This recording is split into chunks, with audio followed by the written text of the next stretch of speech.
Paul's bonds have not diminished his ability to give God praise and to share his deepest desires for the people of the Philippian church. Paul's present condition is one that is highly regarded as very dark, dingy, dismal, and a defeating place. Paul is in prison in our text for the preaching of the gospel. But I wonder how many of us are living the gospel to the point that if it were against the law, you would be committing a crime just like Paul. My brothers and sisters, I wonder who among us is guilty of living so Christ-like that politicians are upset because your stance against those who have a low value on black human life. Can you imagine how devastating it would be if we were given a prison sentence because we refuse to be silent about Jesus Christ and justice? Can we collectively fathom how different and difficult life would be if we all partnered to live our faith out loud like Brother Paul? My friends and family, today, as we look at our nation, there are very few people really living the liberating gospel of Jesus Christ out loud enough that racism is changed, critical race theory is not challenged but taught, and economic equality equalized according to the cost of living in this America. Paul's comforting words here suggest that he is confronting his posture, also to understand he extends those who are partakers of the grace of Jesus Christ that he has been afforded. Laboring in the gospel is heavy work. Laboring in the gospel together is hard work.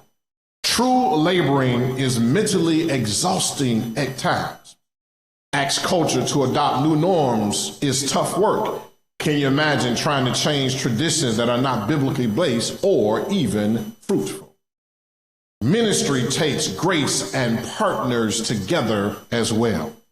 The physical wear and tear on the body in reading and studying, prayer, diet, rest, exercise, and the constant readiness needed to be able to pivot in a pandemic, in a global pandemic, is some heavy stuff to carry. However, Paul has an urgency in this text that draws our attention and to why it's vitally important to remember God's glimpse of grace. See, God's grace is too enormous to explain. It's too sufficient to exhaust. God's grace is too high, you can't get over it. Too wide, you can't get around it. So low that you can't get under it. God's grace gives us order in order to fulfill God's will in our lives.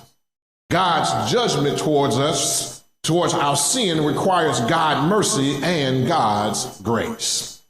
His mercy protects us from what we are due, but his grace gives us what we don't deserve. Paul reminds them of their partaking of his grace. This suggests that they are the recipients of God's unmerited favor, which identifies them with the work that Paul has been assigned to do by God.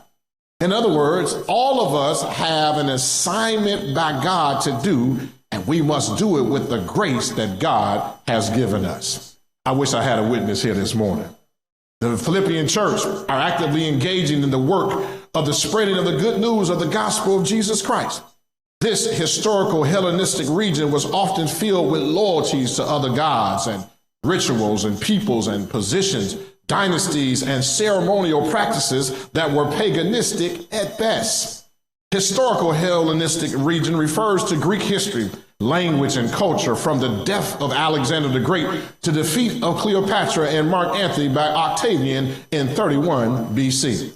During this period, Greek culture flourished, spreading through the Mediterranean into the Near East and Asia and centering on Alexandria in Egypt and Pergamum in Turkey. Even the style of Paul's writing is flavored with the air of the region, how they would give honor to their gods in recognition of their presence. Paul, knowing the territory and his work, uses this type of skill to give honor to the true and only living God in the opening of this salutation. Paul's approach opens to us some important insight into the mindset of how he sees their lives progressing in these glimpses of grace. Although he is not definitive in his explanation, what we get is a glimpse into what Paul is asking and seeking for the Philippian church to go after. A glimpse is a brief, quick, or a brief view or a quick view of something. You don't get the whole picture, you just get a glimpse of grace. So allow us the privilege to take a glimpse into Paul's mindset. First, let us consider Paul's recognition of their companionship in the confirmation of the gospel. See, the Philippian church didn't abandon Paul when he was in prison or on his missionary journeys. Their loyalty is encouraging to Paul because the road of redemption can be a lonely place when resistance is high and your life is at stake. Their moral, financial, and prayerful support helped keep Paul pursuing against the odds that he often faced in sharing the gospel in territories that were unfriendly. Their loyalty is also empowering to Paul because their willingness to partake in the burden of lifting him and keeping him pressing towards the mark of his high calling, which is in Christ Jesus. Paul understood ministry is never a solo act. Paul embraces the model of Jesus Christ with his disciples. Jesus never needed comrades, but he recruited men and women to join him in his journey to bringing salvation and reconciliation to humanity. Therefore, Paul, embracing the Philippian church, testifies to us how his co-laboring has helped his work. Ministry is about togetherness and being on one accord.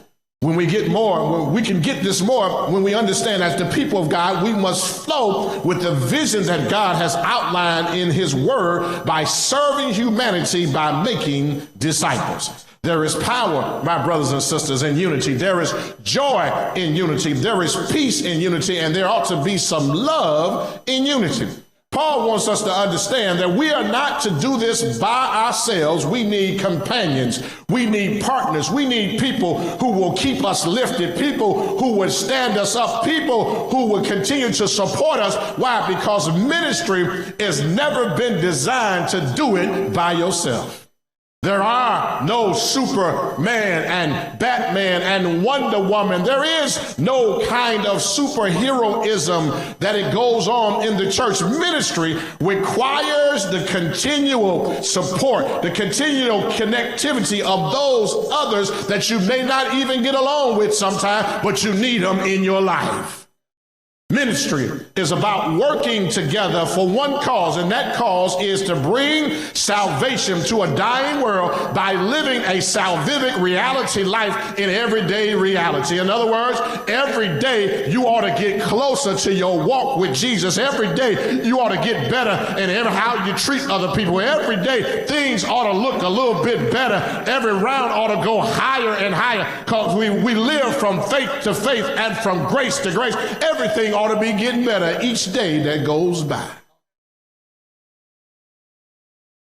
Secondly, let us not only consider the companionship in the confirmation of the gospel, but also consider their camaraderie in the commitment of the personification of the gospel. Let me brag it up. Not only consider their confirmation in their companionship in the confirmation, but also consider their comradeship in the commitment of the personification of the gospel. Let me back that thing in. Paul's desires for them to extend their generosity towards him, but also their demonstration toward each other as well. Paul says, if you're going to demonstrate true love ethic, not only show it to me, but show it to your brother and sister as well. The love ethic of Jesus Christ must flourish in the world we live in order for it to ever change or be changed.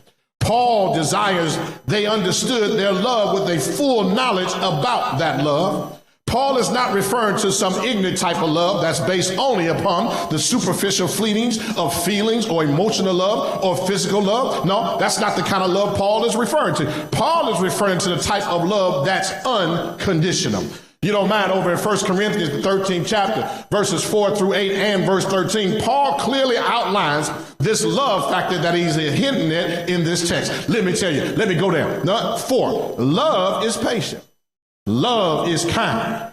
Love is not envious or boastful or arrogant or rude. It does not insist on its own way. It is not irritable or resentful.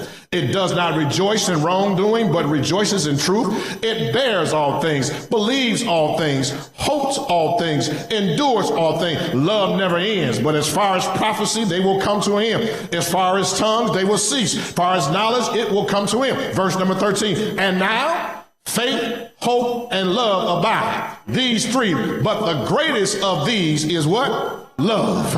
In other words, Paul says the kind of love we're supposed to have will put up with people that get on your nerves sometimes. The kind of love that Paul says we ought to have to put up with people that don't look like us, don't dress like us, don't treat us the way they're supposed to treat us. We don't have to tolerate their mess, but Paul said you still got to love them. You still got to show the love of Christ on them because Christ has shown his love on you. Paul helps us to understand not only are we to use that kind of mindset in how we treat one another, but he says you got to use that kind of mindset on how you judge one another.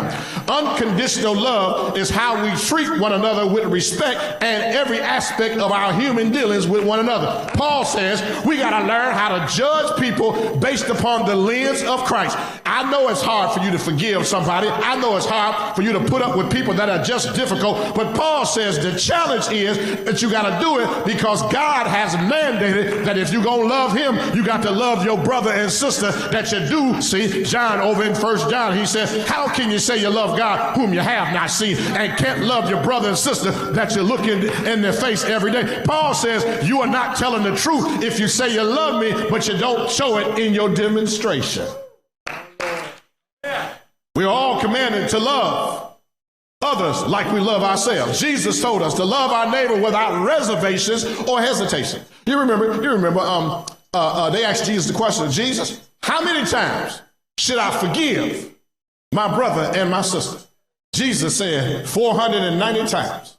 Now, that didn't make sense to me because it's hard for me to give you after the first time. After the first time, I still got 489 more times to forgive me. That's some tough love. That's some tough forgiveness. I don't know who can raise their hand. I'm not going to look at anybody or point any fingers, but I don't know who among us has the ability to be able to forgive somebody 490 times for the same thing they keep on doing. But here is the challenge. Seeing that none of us can raise our hands, seeing that none of us can point our finger, stop by, let me get into your business just a little bit. How many times have God forgiven you for the same thing over and over?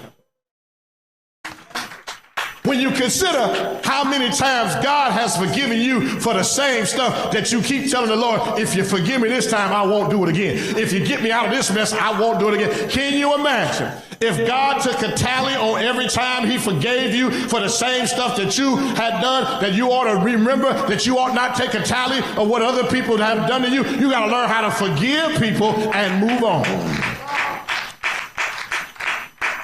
Jesus put it this way. He says, he teaches us this in our Lord's Prayer. He says, forgive me as I forgive those who have been oppressing or pushing or hurting or trying to trap me. He said, Lord, forgive my debts as I forgive my debtors. In other words, you got to learn how to love people unconditionally. But it's hard.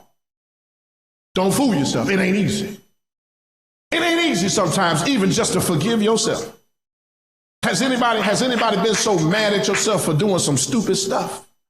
I mean, you know you shouldn't have been doing what you was doing. You know you shouldn't have said what you said. You know you've done some stuff that you can't take back, and you pray to God that God does not expose your mess. That's why I don't believe in glorying when somebody else falls, because the same glory that you have over somebody else's fall, God will expose your mess as well.